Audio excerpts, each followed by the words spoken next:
pajak. Kita semua bayar pajak. Pajak bumi, bangunan, penghasilan, dan seterusnya.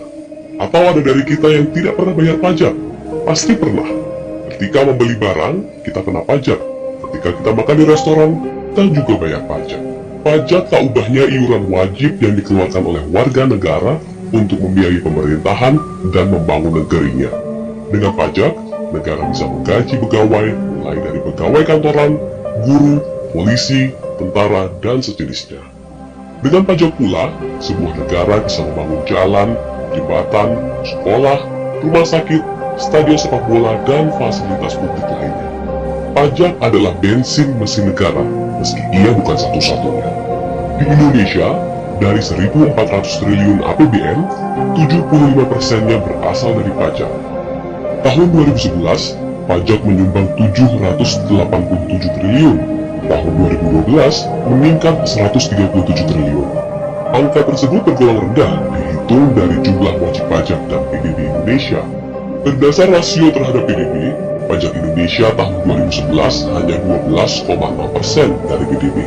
Angka itu lebih rendah dari yang berhasil dicapai oleh Malaysia dan Thailand yang lebih dari 16%, Korea Selatan yang 24%, atau negara-negara maju yang rasio pajaknya terhadap PDB rata-rata 34%. Di negeri ini, ada banyak wajib pajak yang belum memenuhi kewajibannya, tapi juga banyak wajib pajak yang sudah membayar pajak meski tidak memenuhi jumlah yang semestinya. Ada banyak pengemplang pajak di negeri ini yang dimungkinkan oleh adanya orang-orang seperti Gayus Tambunan. Menurut data Direktorat Jenderal Pajak tahun 2011, ada 22 juta wajib pajak di negeri ini. 19,8 juta wajib pajak perseorangan, dan 2,2 juta wajib pajak lembaga atau badan. Dari 240 juta total penduduk Indonesia, angka itu sangat kecil. Dari tahun 2000, upaya reformasi perpajakan telah dilakukan dan telah menunjukkan peningkatan meski belum signifikan.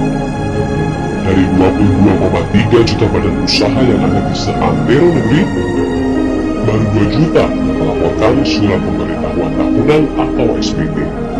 Dan dari 2 juta yang melaporkan SPT, hanya 500-an ribu yang membayar.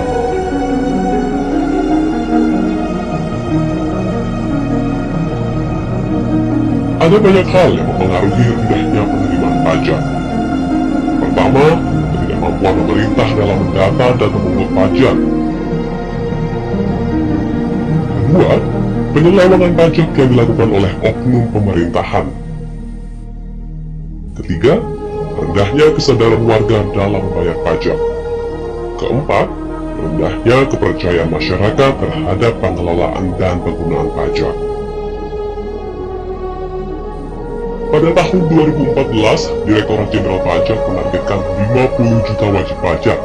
Namun tanpa perbaikan kredibilitas dan kerja keras aparat pemerintahan, hal itu tak mudah diwujudkan.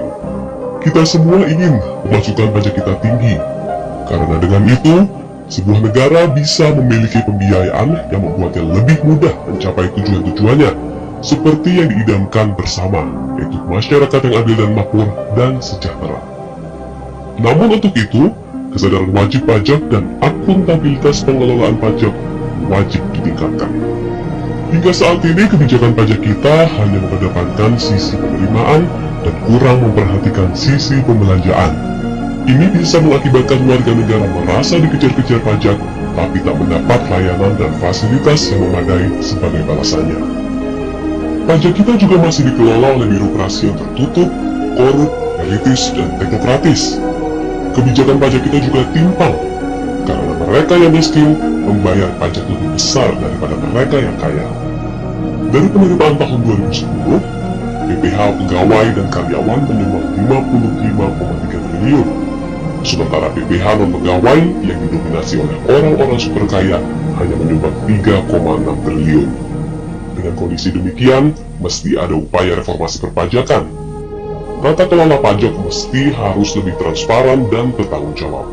Pajak juga mesti dikelola dengan cara yang lebih demokratis dan partisipatif, mendengar dan melibatkan lebih banyak komponen warga, tidak ditentukan secara elitis teknokratis.